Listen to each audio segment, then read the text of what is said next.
From the Jeannie Hayes Virtual Studio, this is Marquette Now. Good evening. I'm Ava Mayers. And I'm Emma Coffey. Welcome to another episode of Marquette Now. Both men's and women's basketball programs will be in quarantine effective immediately after one positive COVID-19 case per program, per a Marquette Athletics press release. We're joined live in the newsroom with sports audio producer John Leuzzi for more. Thanks, Ava and Emma. After the most recent October 19 testing, 2 of 45 tests came back positive, meaning that both programs will go into a 14-day quarantine. This news comes 35 days prior to the start of the college basketball season, which is set to begin on November 15th. Men's basketball head coach Steve Wojciechowski said his team has had conversations about keeping their focus on what they can control in regard to COVID-19. Head women's basketball coach Megan Duffy says despite this setback, her team is looking forward to the returning to the court and that the program appreciates the community's efforts to help keep Marquette athletics and student athletes healthy. Emma, back to you guys in Studio 6. Earlier today, the organization's students for MU faculty held a sit-in protest at Zilber Hall to stand against potential budget cuts. Faculty and students joined the demonstration and filled the lobby of Zilber Hall.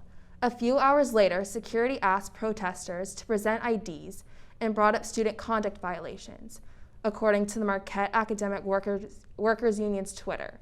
Reporter Vanessa Rivera has insight on the faculty and students voicing their concerns for Marquette's teachers. We need a voice, we want a voice, and we demand a voice. Chemo and Level need to sit down and listen. Students and faculty participated in a sit-in protest today at Zilber Hall in response to the university's proposed budget and job cuts. The sit-in demonstration was put together by students for MU faculty.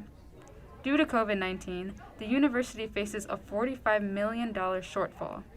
The cuts include a total of 450 jobs. Nearly 300 of those will come from academics, according to an email sent out by the Marquette Academic Workers Union. Senior Brooke McCardle had a meeting with President Michael Lovell last week to discuss these concerns. I asked him why we weren't using the endowment, and he said, I'm the future of this university. I have to ensure that this university has a future, and frankly, we're not using our endowment until our university is about to go under, which is apparently what other universities are doing. Members of the Marquette community are asking for the university to allocate quasi-endowment funds, or funds that can be spent as they are not permanent, to stop job cuts. Marquette has nearly $700 million in endowment funds, according to McCardle. McCardle spoke on these issues and emphasizes the university's Jesuit teaching. The faculty are the beating heart of this institution. They exhibit Jesuit pedagogy in the classroom. They foster academic excellence. Who are we without our faculty and our staff? Why would we pay $50,000 in tuition to attend a school that looks very much like UWM or Madison? We are not a technical school. We are Marquette. We teach students how to think critically while also taking into account everything that comes with the term cura personalis. Sarah Gendron is an associate French professor that sat in solidarity with other community members. She expressed the need for funds to be allocated for academics. I think it's hugely problematic. This is a university. This is not a business. And the money for the university should be spent on the academics and on the students who are here in the way of financial aid and so on, initiatives in order to be able to support them while they're here. Gendron says faculty being cut can have a significant impact on their lives. It's problematic besides the fact that it's going to hurt so many people who have been part of the Marquette community for such a long time. It's going to devastate them in terms of health insurance, in terms of careers. Many of them are older, and how do you get a career later in life, right? How do you change careers? While the cuts are affecting the faculty the most, they're also having personal ties to some of the students. Senior Jonathan Jimenez is in the College of Education. The Education College had a $1 million deficit a year ago and was being considered to merge with a different college. Today, the college still stands. But the experience Jimenez has had at the university the past 4 years has changed drastically. And so I came to Marquette because I had found purpose. Our Jesuit values, our commitment to service, and the reality and the practicality of our service learning drew me here. Marquette to me was a place where I could find people to belong to, I could find a place to belong to, I could finally call something my home. The reality is, I can't say that anymore. Because as a teacher, they attack my college, they attack my professors, my peers, my classmates, and it hurts. This is my passion. I love this. I did this for a reason, and they're like, we do not care. You don't make enough money. And it's like, yeah, I know, teachers don't make enough money. Other financial concerns came up during the sit-in. McArdle says that funds allocated towards educating every student is less than most Jesuit universities. McArdle also brought up tuition differences regarding different colleges, which was discussed during an academic senate faculty meeting. They said that they give the most tuition breaks to College of Engineering students because they are the brightest students of this university. And they said they give tuition breaks to College of Nursing students because they are the hardest working students of this university. They said nothing about the bright student work that's happening in arts and sciences in the College of Ed, College of Com, and any other college, right? And they imply that students in the College of Arts and Sciences are not bright, talented, and hardworking, right? They imply that we aren't worth the money, the attention, the work. Among other financial issues, students are feeling strongly about the situation as a whole. It's clear that they do not ascribe to these values of service to others, being the difference, and cura personalis. As a classics major, I can assure you that cura personalis does not translate to care for my bank account. I'm Vanessa Rivera, Marquette Wire News. Students are concerned about other university decisions as well. This year, Marquette is replacing spring break and part of Easter break with mental health days. There will be 4 mental health days during the spring semester, where students are encouraged to take the day off to relax and practice self-care. We have an update about Marquette's COVID-19 cases. There's been 70 more positive cases over the last week. The university now has a total of 387 cases since August 21st, 361 being students and 26 being faculty or staff. Marquette is currently still at a moderate alert level. It's also still at a red status for having over 10% of tests being positive over the span of a week. Positive cases seem to be rising right now, with an average of 10 cases a day over a 1-week period. For students in a quarantine residence, getting food is only possible with the help of a few workers. Jacob Rose is a student that delivers food to students in quarantine spaces. Reporter Quinn Faith follows Rose as he completes some of his deliveries. A simple task for a not-so-simple cause. Senior Jacob Rose delivers food to students in quarantine. So then I take the bags upstairs, leave the bag in front of each designated door, knock on each door, and then, they pick it up. In residence halls that are normally bustling with commotion, Jacob walks these halls alone. But there's absolutely no contact between myself and the people in isolation. Since there is no interaction, Jacob doesn't get to see the people who he's helping. This is Liv, and she is one of the students who Jacob used to deliver to. I was in quarantine for 10 days. Lunch was between 11 and 11:30, and they would knock on my door. And dinner and my breakfast for the next day got delivered between 5 and 5:30. While to many it might just seem like a job, Jacob views it as an opportunity. It's really more than just a job. I'm trying to help out my peers of Marquette. I'm trying to keep the campus safe. It's just being able to help people, It really, makes people better, makes you feel better about yourself. Oh, and Liv says the food was actually pretty good. There's a lot of wraps. Tuesday we had tacos, and then I had the famous Schrader chicken parm, so that was really good. I'm Quinn Faith, Marquette Wire News. As the number of positive COVID-19 cases increase at universities across the country, institutions are taking more precautions to ensure their students' safety and well-being. But how effective are these precautions in helping prevent the spread of COVID-19 at different institutions? Marquette Wire reporter Madison Burrier has more on this developing story. Marquette University is one of the Wisconsin schools still utilizing in-person classes. Their COVID-19 protocols have allowed students to remain on campus. But for how long? Marquette Junior Ashley Schultz thinks that the university could be doing a little bit better. Schultz said she wanted to get a COVID test in order to go home to visit her elderly grandmother, but couldn't because she didn't pass the screening required by Marquette. I called Marquette, the clinic, to see if I could get a COVID test just to be safe, and they turned me down. Schultz said that because she didn't have symptoms, she wasn't able to get a test. Assistant director at the Marquette Clinic, Dr. A.J. Grove, says, the plan from the outset was to test all students with symptoms of possible COVID-19, as well as those who are identified as close contacts of individuals who are positive for COVID-19. Like other students, Schultz was told to get a test off campus. Unfortunately, living in an urban community, many students don't have means of transportation. I don't have a car on campus, so I had to find my own way there to get my own test done. The students who weren't able to get a test and didn't have access to a car have had to take other measures in order to ensure that they're COVID-free. People have said they had to lie to get a test because they needed one and they couldn't get a test anywhere else. The frustration of most of these students is stemming from the high tuition costs. We pay so much in tuition to go here that I feel like we should have the right to get a test if we feel that we need one. With the trend of more positive cases after holiday weekends, Marquette will be truly tested after Halloween. I'm Madison Burrier, Marquette Wire News. Coming up, we look at why you may have been seeing some colorful pinwheels on campus. And later, we take a look at everything you need to know about the presidential election. Stay tuned. Me and my boy Matt had it good. He had catnip that was off the hook. But one day, he brings a girl home, and she's allergic to cats. Every sneeze was a nail in my coffin. Now I'm in a shelter. It's decent, but they don't even have Wi-Fi.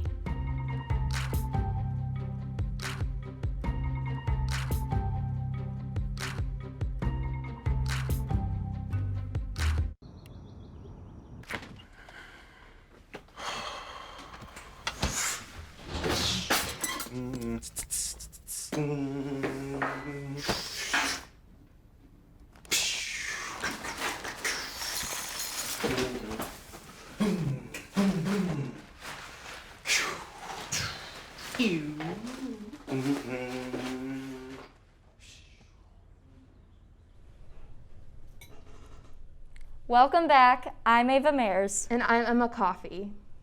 If you've been by the Alumni Memorial Union, you've probably seen some colorful pinwheels.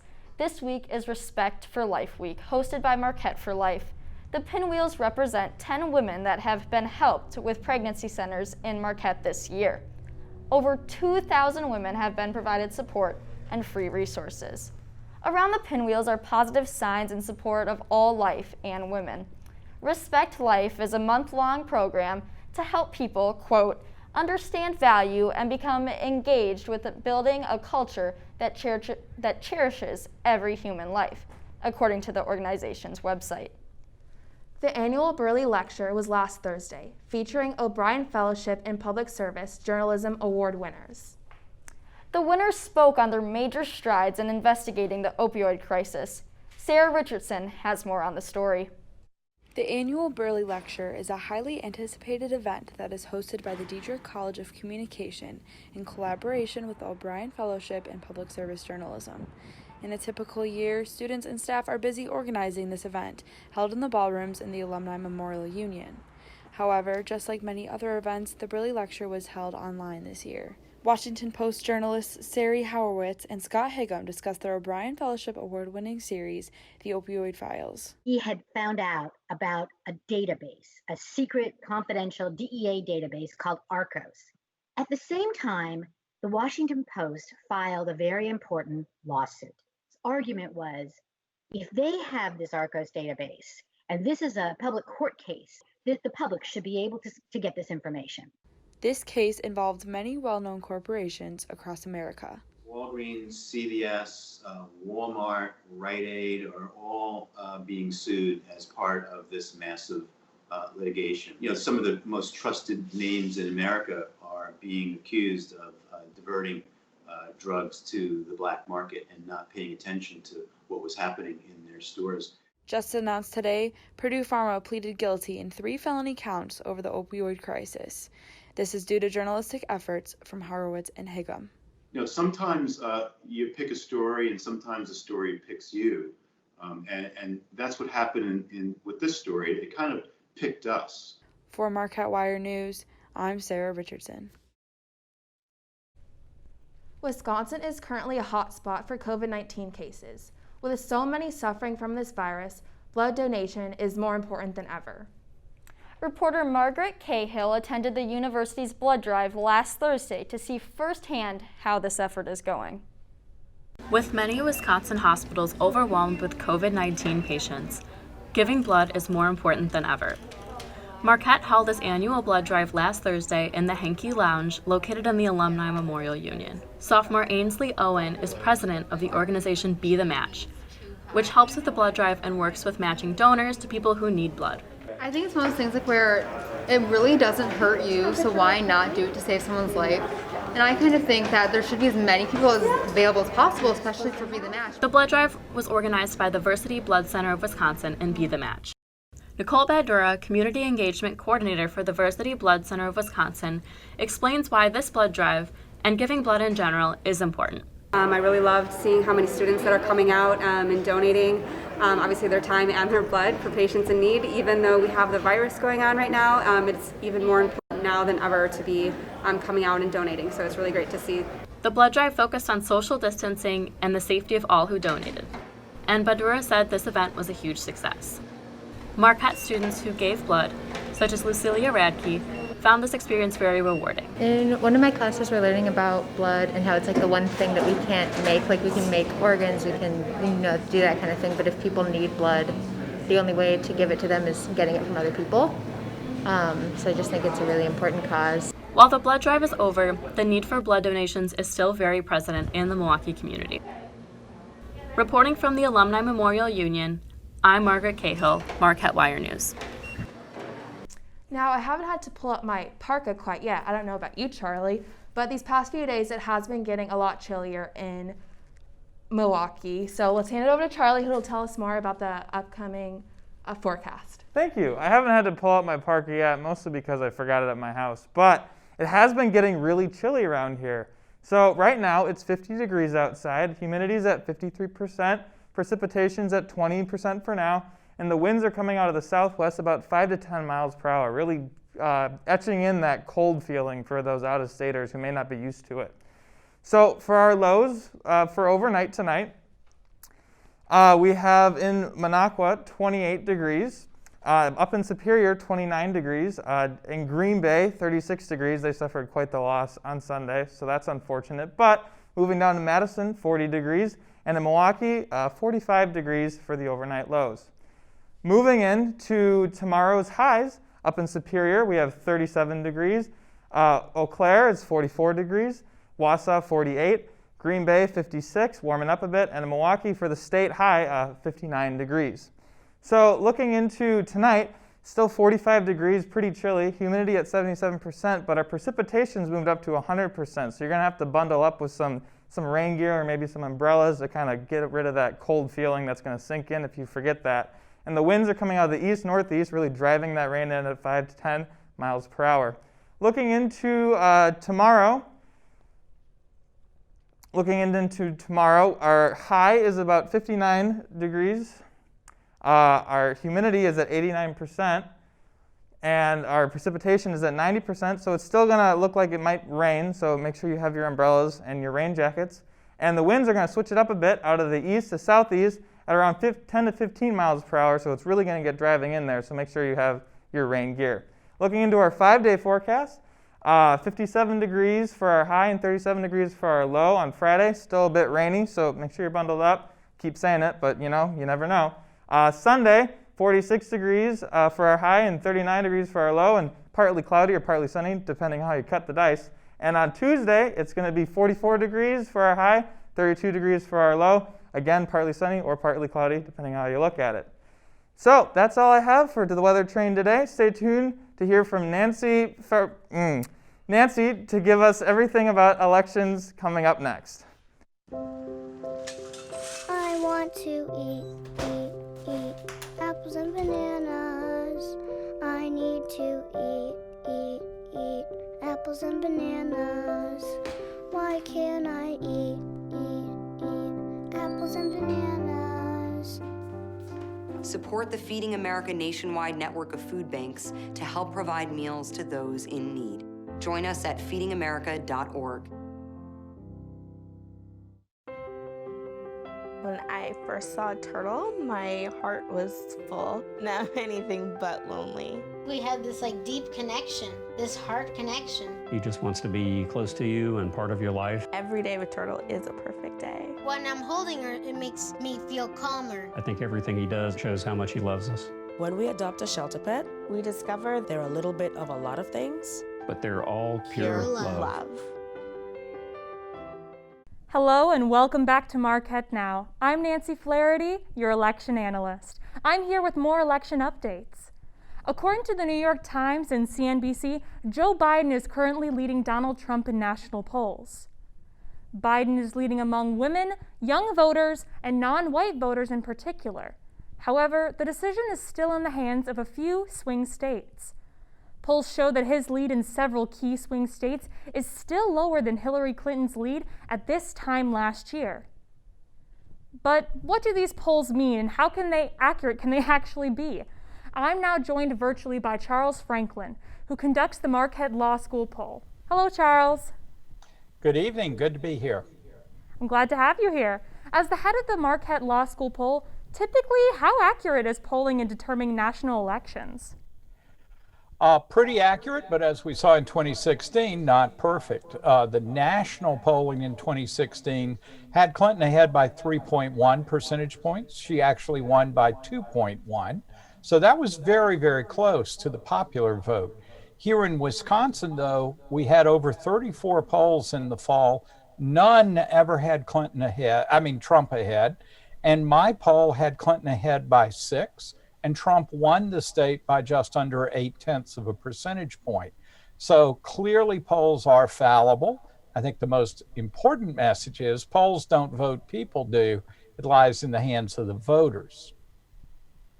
And with Biden currently leading the national polls, what do you think this could mean for the outcome of the general election?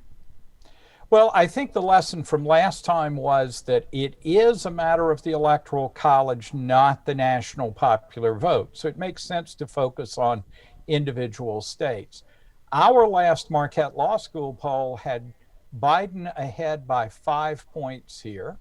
Then there was a New York Times poll last week here with a 10-point Biden lead. But just tonight, Fox News is out with a 5-point Biden lead. So I think you get the correct impression that somewhere in single to upper single digits is where the polling is falling here. In Pennsylvania and Michigan, we also see Biden leading by mid to high single digits on average. Those are the critical 3 states that gave Donald Trump the Electoral College majority 4 years ago. But there are a few other states that look very close or are leaning to Biden that would be flips from Trump. Arizona, Florida, and North Carolina, the most important of those. We're a little less than 2 weeks out until the November 3rd election. Discussing this polling data with other swing states as well, what do you think this truly means for the outcome of this election in contingency with those swing state polling? Sure. I think there are a couple of things. One is if the polls were as far off this year as they were last time, so that's a strong assumption that they would be that bad again, then the polling averages in Michigan, Wisconsin, and Pennsylvania, subtracting the error from last time, would still put Biden a little bit ahead in those 3 states. In these other battleground states, Biden leads even subtracting the polling error. So now we could have a bigger polling error this year than we did 4 years ago, though that seems unlikely. I think the real question is, are these battlegrounds that I mentioned, Arizona, Florida, and North Carolina, actually going to tip to Biden, in which case the Electoral College majority is very likely to go to him? Or do we see them end up being decided by hair's breadths, by 0.1 of a percentage point, in which case we could be in for a long time to settle the election. It all depends on where they fall and where the 3 Midwestern states, including Wisconsin, fall. Well, we're glad to have your input and hear your thought process behind it. Thank you so much for your time, Charles. It was great having you on tonight. Thank you. Have a good one. Milwaukee has over 150 polling places for residents. Now, most on-campus students can vote in the Alumni Memorial Union. If you live in Strass Tower, your voting place is in the Milwaukee Public Library in Centennial Hall. If you're confused as to where to vote, go to vote.wi.gov and type in your address. Polling locations are open from 7 a.m. to 8 p.m. on November 3rd. Just today, the FBI has identified attempts from both Russia and Iran to obtain voter registration data to influence the presidential election. Iran has sent, quote, spoof emails designated to intimidate voters, unquote, if they do not vote for President Donald Trump. The deceptive campaign that sent the emails to voters were posing as members of the far-right group Proud Boys. This comes less than 2 weeks before Election Day. The FBI director says that voters should be confident that their vote will be accounted for in the upcoming election. Last week, President Donald Trump and presidential nominee Joe Biden held separate televised town halls. The second presidential debate was supposed to be last Thursday night, but was canceled due to Trump contracting COVID-19. The town halls took the debate's place instead. During the town halls, each candidate took questions from the audience. Topics discussed by both candidates include the coronavirus pandemic, racial justice, and the current Supreme Court nomination. The final debate between President Donald Trump and Democratic nominee Joe Biden is tomorrow, now that President Trump has tested negative for COVID-19. The debate starts at 8 p.m. Central Time, and this debate will look different than the September 29th debate, as several new rules have been put in place. The microphone of the candidate who does not have the floor will be muted, allowing for 2 minutes of uninterrupted speaking time at the beginning of each segment. Audience members were supposed to wear a mask at the last debate. However, a new rule says that any audience member not wearing a mask will be thrown out. That's all I have for this week's election segment. Stay tuned for another episode of Down to the Wire with Annie Mattei speaking with executive sports editor Zoe Comerford of an exciting sports piece.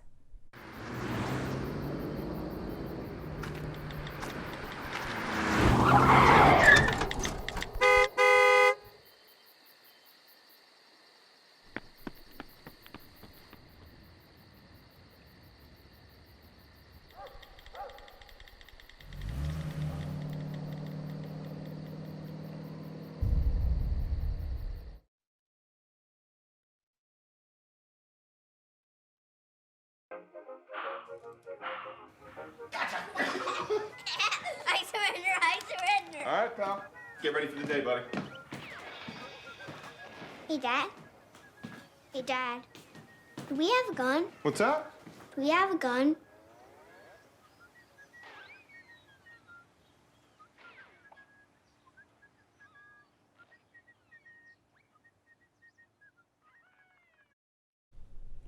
Welcome back. I'm Ava Mayers. And I'm Emma Coffey.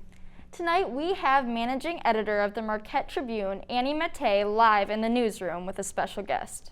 She'll speak with executive sports editor Zoe Comerford on a special sports edition newspaper released yesterday. Annie? Welcome to Down to the Wire. Hi Zoe, how are you tonight? I'm doing really well. Love that breaking sports news. So tell me about the Golden Eagle.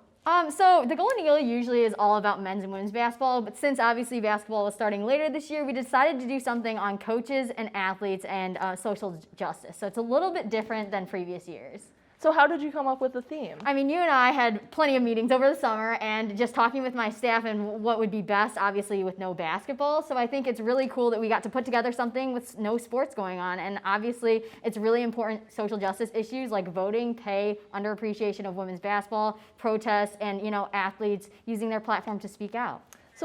So tell me about the Unequal Pay Story. So that one was by sports reporter Brian Geenan. He looked at Marquette's financial records from 2019 and found that Steve Wojciechowski, men's basketball head coach, got paid $2.02 million, and former head coach Carolyn Keeger from women's basketball only got paid around $485,000, which is about 25% of Wojciechowski's salary. So from that, we looked at that and then talked to coaches and players and to see what they thought about those statistics. Thank you so much for being here, Zoe. That's all we have time for. Back to you, Ava and Emma. Thanks for joining us tonight. I'm Ava Mayers. And I'm Emma Coffey. Good night, Marquette.